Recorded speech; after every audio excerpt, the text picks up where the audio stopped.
Pois é, então, né, querida.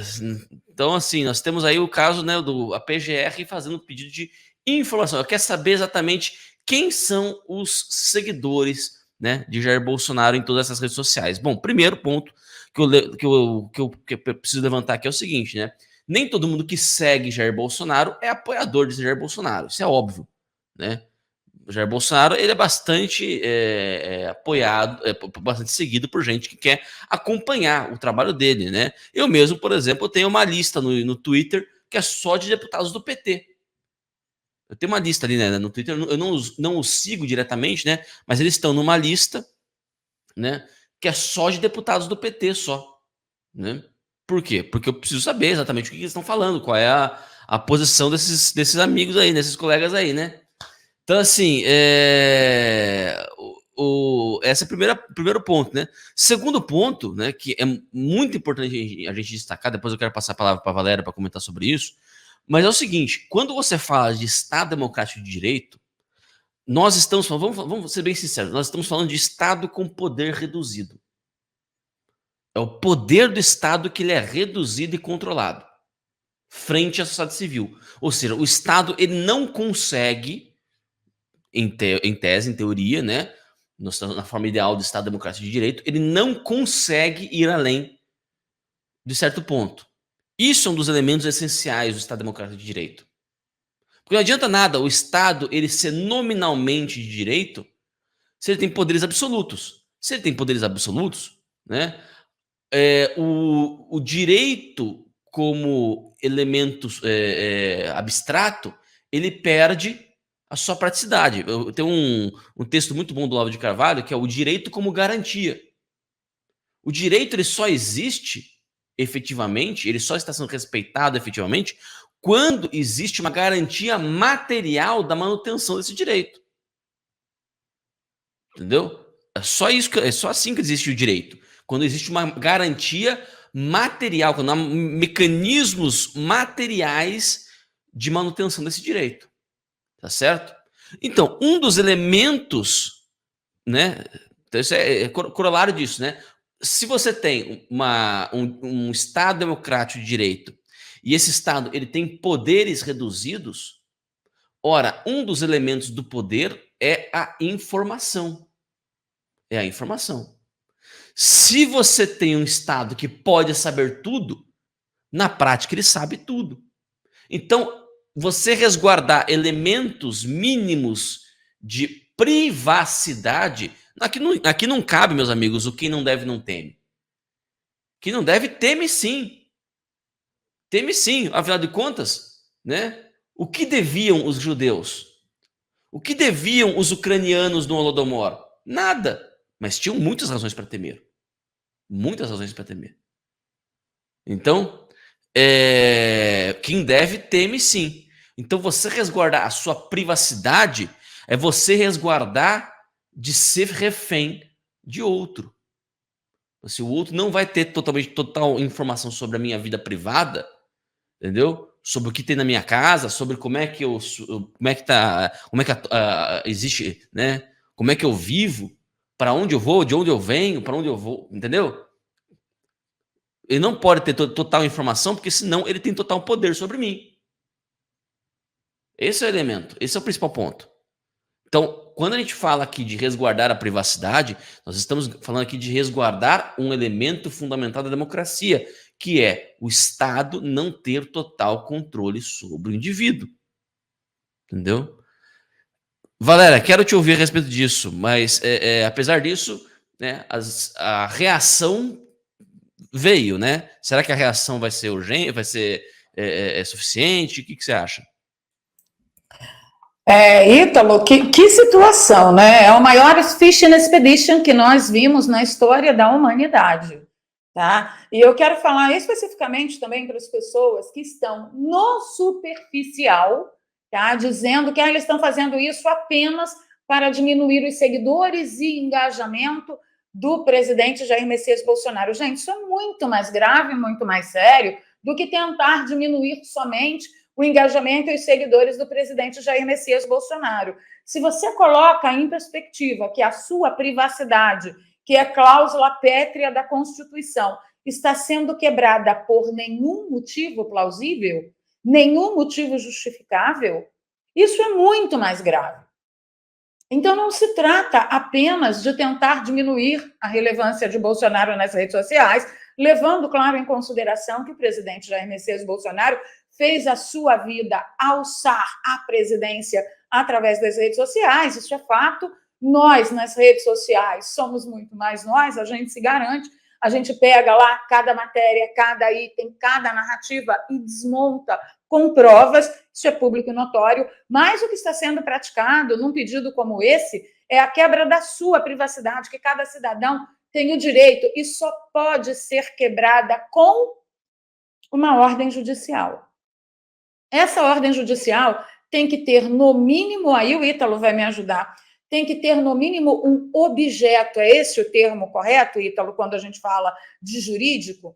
Tem que ter um objeto. Qual é a acusação que levará a justiça a dizer ok para quebrar a privacidade de tantos cidadãos, de milhões de cidadãos?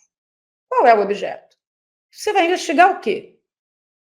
Qual é o indício que mais de 60 milhões de cidadãos estariam envolvidos num crime que seria o objeto da alegação para justificar o ok para quebra de sigilo desse povo? Porque se você não sabe, seus dados são sigilosos. Quando você entra numa plataforma, você assina lá um documento concordando com as políticas, e geralmente as políticas, embora tenha muita pegadinha nesse documento, que expõe aí para você, meio que sim, meio que não, as políticas das plataformas, lá está dizendo que naquele momento você entrega sob responsabilidade dessas plataformas o sigilo dos seus dados. Então isso é muito mais grave do que a maioria do pessoal está entendendo. É só para diminuir a rede social do Bolsonaro. Não, não é. Diminuir a rede social do Bolsonaro pode ser, sim, um efeito dessa ação. Mas muito mais grave que isso é a ação. O que é cada cidadão, cada um desses 60 milhões de cidadãos, deveriam se perguntar qual é o objeto da solicitação. Pelo que nós temos conhecimento até agora, Ítalo, e aí você pode me interromper se eu estiver equivocado, se eu tiver perdido alguma parte, né, do que já foi anunciado, mas não faz o menor sentido para mim. Nós queremos a quebra dos dados de todos os seguidores de Bolsonaro em todas as redes sociais para saber se o Bolsonaro cometeu crime, quando postou especificamente um vídeo falando mal das caixinhas mágicas. Peraí, para saber se o cara cometeu crime, tem que quebrar os dados de mais de 60 milhões de brasileiros? Ah, gente, estão chamando a gente de idiota na cara dura e atropelando todos os nossos direitos mais básicos, que é a privacidade. Embora, quando você dê o ok lá para essas plataformas, você abra mão da sua privacidade em troco, em prol de uma segurança da privacidade de seus dados. Então, o que está acontecendo no Brasil hoje é muito grave, gravíssimo. É o maior Fishing Expedition que se teve notícia desde a história da humanidade. E isso, vamos lembrar, por exemplo, nos Estados Unidos é crime, e crime grave. Tá? Um outro momento que a gente pode levantar para dar uma analisada básica nisso aí é assim: o Ítalo acabou de elencar aí para vocês o que eles querem, né?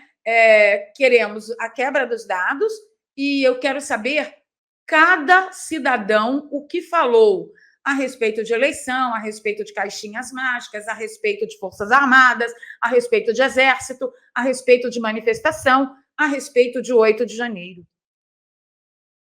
Tá? Gente, você tem o direito de se pronunciar a respeito de todos esses eventos sem ser transformado num criminoso. Se eles não têm provas o suficiente para manter de tornozeleira eletrônica ou na cadeia cada um dos presos de 8 de janeiro e também não tem provas substanciais, indícios substanciais para prender Jair Messias Bolsonaro, eles têm que parar a operação. É isso que diz a nossa Constituição Federal e o nosso Código Civil e Penal. essa operação precisa ser parada. Por quê? Porque não tem indícios, não tem provas substanciais suficientes ou bastante para que isso continue. E no lugar disso, que seria cumprir, teoricamente, nossa Constituição Federal, nosso Código Civil e Penal, o que eles fazem? Eles dobram a meta. Aqui o Fish and Expedition não é crime, então bora fazer. Não está especificado na lei Fish and Expedition. A gente pode. Então, o que está acontecendo no Brasil é muito grave. Tem algumas pessoas comentando, Mari Lorenzo, um beijo, querida, obrigada. Belzinho, obrigada pela presença, muito obrigada aí vocês da audiência. Então, se a gente pode denominar, entre tantos comentários, qual será o próximo passo? Um gulag? Mais de 1.000 foram presos, e isso foi declarado com um certo orgulho, ponto e circunstância, por quem prendeu mais de 1.000 cidadãos, pelo crime de se manifestarem. Aí depois você ouve uma grande autoridade dizer: para que eu vou separar quem quebrou uma cadeira, uma mesa, riscou um quadro? Está tudo junto. No julgamento, em lotes, que é proibido pela nossa Constituição, nosso Código Civil e Penal. Aí depois vem outra autoridade, depois de dizer que a eleição não se ganha, se toma, perdeu o mané, não enche o saco, né? Vem, né, essa mesma autoridade dizer: nós vencemos o bolsonarismo. E em seguida vamos descobrir quem faz parte do bolsonarismo.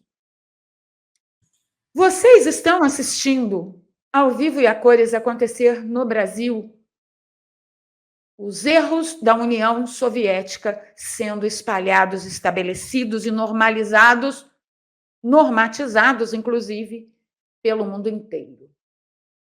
Isso é grave. Isso é muito grave.